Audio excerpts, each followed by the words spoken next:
आर्यन की आवाज़, मम्मा chocolate ice cream. Rohit के लिए यह चीज़ बहुत शॉकिंग थी। रोहित ने आर्यन को माँ और बाप दोनों का प्यार दिया था। आर्यन को कभी माँ की कमी महसूस न हो, उसने पूरी कोशिश की। फिर आज ही अचानक आर्यन नींद में अपनी माँ को क्यों याद कर रहा था। आर्यन बचपन से ही बहुत शर्मीला और बड़ों की बात मानने वाला बच्चा था। न कभी कोई जिद करता और न कभी परेशान करता। उसके इस स्वभाव के कारण उसे सारे बच्चों से कम स्मार्ट समझा जाता था। आर्यन ने न कभी कुछ चाहा था और ना ही कुछ मांगा था। फिर आज अचानक ही चॉकलेट आइसक्रीम की जिद क्यों? रोहित ने आर्यन के कमरे का दरवाज़ा बंद किया। तभी सनी बड़े ही जासूसी भरे अंदाज से बोला, ब्रो, मैंने इंटरनेट पर एक वीडियो देखी थी जिसमें एक औरत एक 7 साल के बच्चे को यह विश्वास दिलाती है कि वो पिछले जन्म में उसका बेटा था और फिर वो बच्चा अपनी माँ को छोड़कर उस औरत के पास चला गया। सनी की इस बेतुकी बात से इरिटेट होकर रोहित ने पूछा, तुम कहना क्या चाहते हो? तो सनी ने पहले तो उस पर प्रेसिडेंटियल सूइट के हर कोने में जाकर चेक किया कि कहीं कोई सुन तो नहीं रहा, और फिर उसी दबी आवाज़ में कहता है, ब्रो, ये सामने वाली ब्यूटीफुल दीदी को मिलने के बाद आर्यन का बिहेवियर थोड़ा चेंज हो गया है। बस ये सुनकर रोहित की पेशेंस खत्म हो गई। उसने सनी के सर के पीछे एक तपली मारते हुए गुस्से से कहा, कितनी बार कहा है टेक्नोलॉजी का सही इस्तेमाल किया करो। दिन भर या तो गेम्स खेलते रहते हो या ऐसी वाहियात वीडियो देखते हो। चलो जाओ, अब तुम्हारा भी सोने का वक्त हो गया है। रोहित का ऑर्डर सुनने के बाद किसी की हिम्मत नहीं थी उसके ऑर्डर को फॉलो न करे। सनी भी चुपचाप अपने कमरे में चला गया। रोहित ने सनी को वहाँ से तो भगा दिया, मगर सनी की बात उसके दिल में शक कर चुकी थी।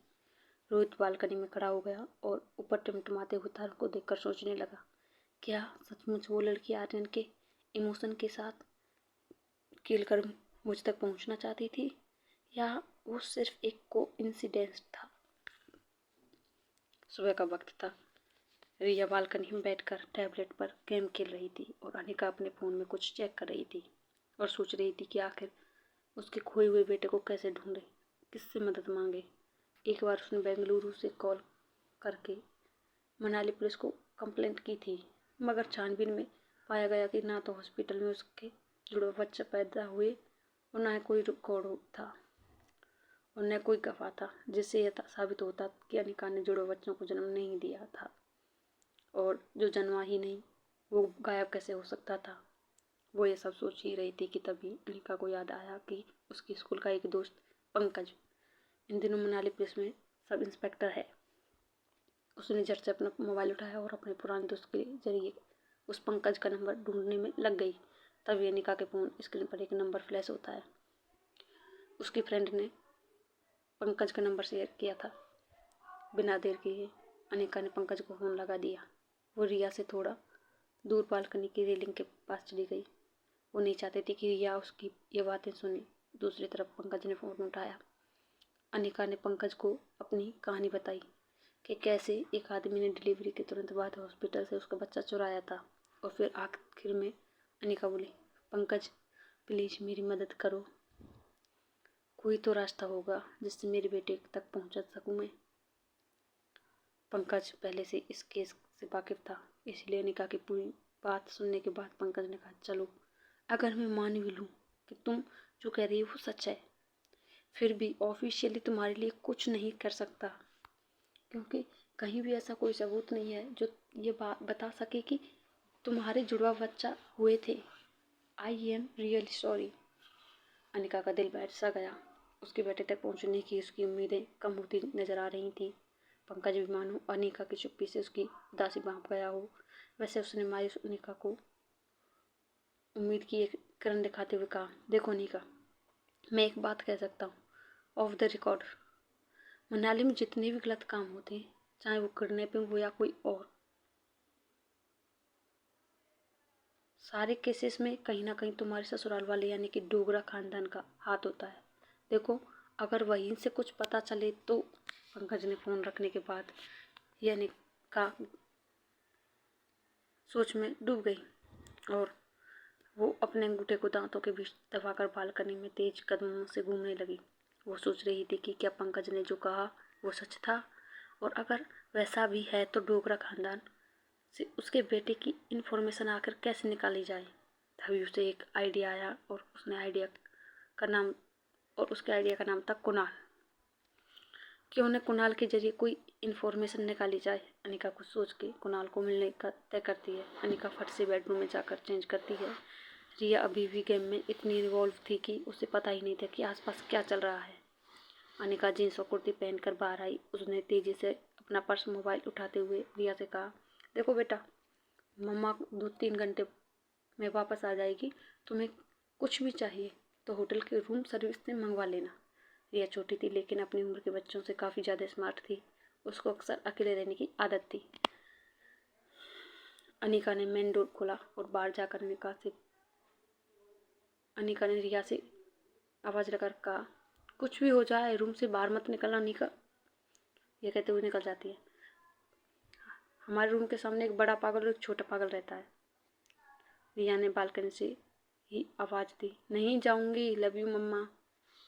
अनिका ने दरवाज़ा बंद किया और लिफ्ट की तरफ मुड़ी। अचानक उसके पाँव वहीं जम गए। लिफ्ट के पास रोहित और सनी खड़े थे।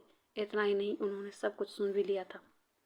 कुछ देर तो रोहित अनिका को और अनिका रोहित को बस देख ही रहे थे। रोहित ने black T shirt, blue jeans, black sports shoes पहने हुए थे। रेगुलर जिम और स्ट्रिक्ट डाइट की वजह से रोहित एकदम फिट था। रोहित को देखकर किसी भी यंग लड़की की नज़र रोहित से हटती नहीं थी। अनिका की भी नज़रें रोहित पर जम चुकी थी, मगर अनिका की वजह कुछ और थी। वो जान चुकी थी कि जब उसने रोहित को पागल कहा तब वो उसके पीछे ही खड़ा हुआ था। थोड़ी देर अनिका अपने हाथ गर्दन के पीछे घुमाते हुए यहाँ वहाँ देखने लगी। तभी लिफ्ट का दरवाज़ा खुला और रोहित सीधा लिफ्ट के अंदर गया। सनी भी अनिका को एग्री लुक देते हुए लिफ्ट के अंदर गया। अनिका सोच ही रही थी कि दूसरी लिफ्ट ले लूँगी, तभी लिफ्ट मैन ने कहा, please come in madam.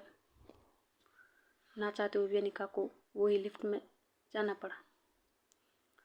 Rohit या सनी के फेस ना करे इसलिए अनिका दरवाजे की ओर मुँह करके खड़ी हो गई, लेकिन स्टील के बेदाग दरवाजे से पीछे खड़े रोहित और सनी की शक्लें साफ दिखाई दे रही थी। अनिका सोच ही रही थी कि आखिर ये उसकी बात सुन के कुछ रिएक्ट क्यों नहीं कर रहे।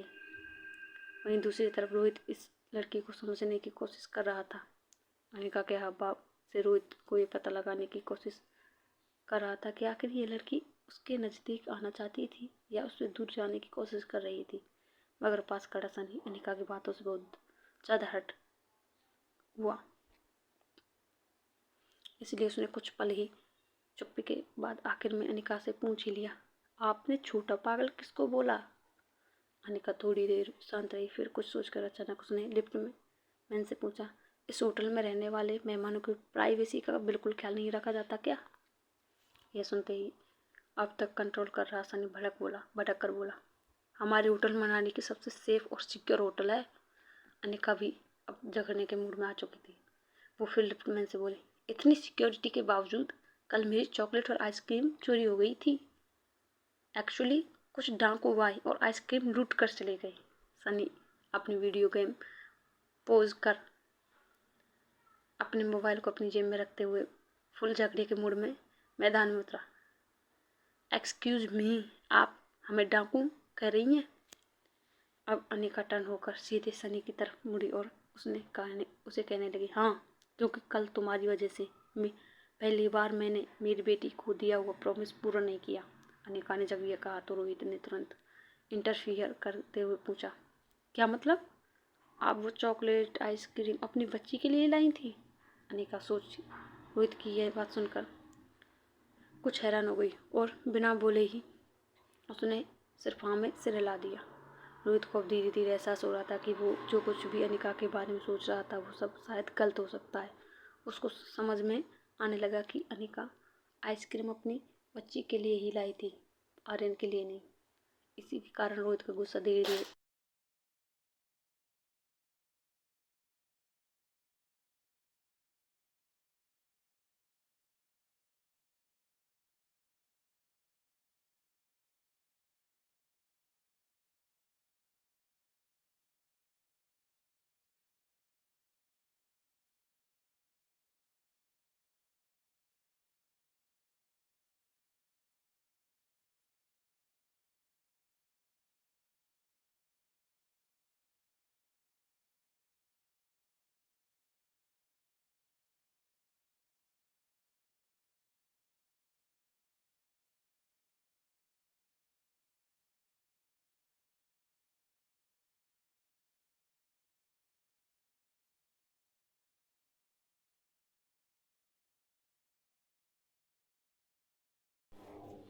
आगे सुना तू। जेंटलमैन की तरह अनिका को लेडीज फर्स्ट का इशारा करते हुए उसके लिफ्ट के बाहर जाने का रास्ता देता है। अनिका रोहित के अचानक बदलने के तेवर को देखकर थोड़ी सोच में पड़ गई। उसने सोचा कि और रोहित को देखा और फिर लिफ्ट से निकल गई। रोहित ने लिफ्ट से बाहर निकलते हुए सनी से कहा, मुझे लगता है कि हम इस लड़की के बारे में गलत सोच रहे हैं। वह गलत था। वो चॉकलेट आइसक्रीम तो अपनी बेटी के लिए लाई थी। सनी अपना मोबाइल जेब से निकालते हुए बीच में रुक कर बोला, no bro, I am telling you, ये लड़की जो दिखती है वो है नहीं। She is trying to impress you. देखा नहीं जाने से पहले कैसे देख रही थी तुम्हें। रोहित को लगा अब सनी फिजूल की बात को आगे बढ़ा रहा था। रोहित ने उसे वहीं चुप हो जाने का इशारा किया। होटल लॉबी से बाहर निकलते समय अनिका कुणाल से मिलने का आइडिया सोच ही रही थी कि उसने सामने देखा कि कुणाल उसका होटल की लॉबी में इंतजार कर रहा है। हाथों में फूल का बड़ा सा गुलदस्ता लेकर कुणाल होटल लॉबी के बीच खड़ा था। कुणाल दरअसल सुबह से आकर होटल की वेटिंग एरिया में बैठा हुआ था। जिस लड़की को वो मिलना चाहता था ना तो वह उसका नाम जानता था और ना ही रूम नंबर का पता था, मगर उसे पता था कि पूरे दिन में वो कभी ना कभी तो नीचे उतरेगी ही। और उसने सोचा था कि अनिका उसे लिफ्ट से निकलती हुई दिखी और उसे देखते ही बिना वक्त गंवाए कुणाल उसके सामने आकर खड़ा हुआ और गुलदस्ता अनिका की तरफ बढ़ाकर बोला, व्हाट इज सरप्राइज। मैं यहाँ किसी और से मिलने आया था, मगर कौन जानता था कि आप मिल जाएंगे। कुणाल की आंखों में अनिका को झूठ साफ नजर आ रहा था, लेकिन अपने खोए बेटे को वापस पाने के लिए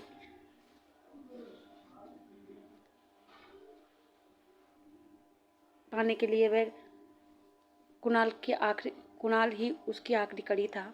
इसलिए अनिका ने बात को आगे बढ़ाने के लिए गुलदस्ता ले लिया। कुणाल अनिका को मौका देखकर पूछ लेता है, यहीं बगल में एक बहुत अच्छी कॉफ़ी शॉप है, क्या आप मेरे साथ चलना पसंद करेंगी। अनिका ने बिना देर किए हाँ कर दी। कुणाल को अपने लक पर विश्वास नहीं हो रहा था। उसका कॉन्फिडेंस उससे बात आगे बढ़ाने में मदद कर रहा था। कमाल है, हम लगातार 2 दिन से मिल रहे हैं, लेकिन मुझे आपका नाम तक नहीं पता। अनिका इस सवाल का जवाब देने के लिए तैयार नहीं थी। अनिका कुणाल को अपना इंट्रोडक्शन देते हुए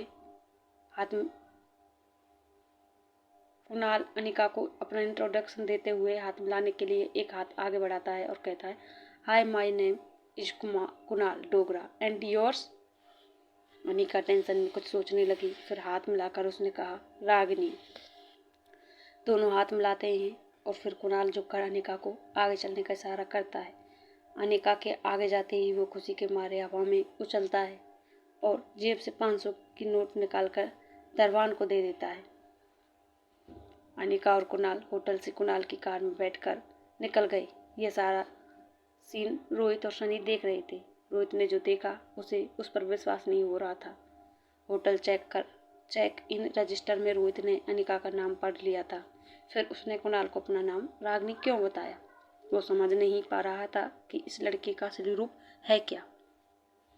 तभी सनी ने रोहित से कहा, देखा, मैंने कहा था ना ब्रो, अमीर लड़कों को फंसाना इस लड़की की हॉबी है। भैया यू शुड बी केयरफुल, हमें और आर्यन को इस लड़की से दूर रहना चाहिए।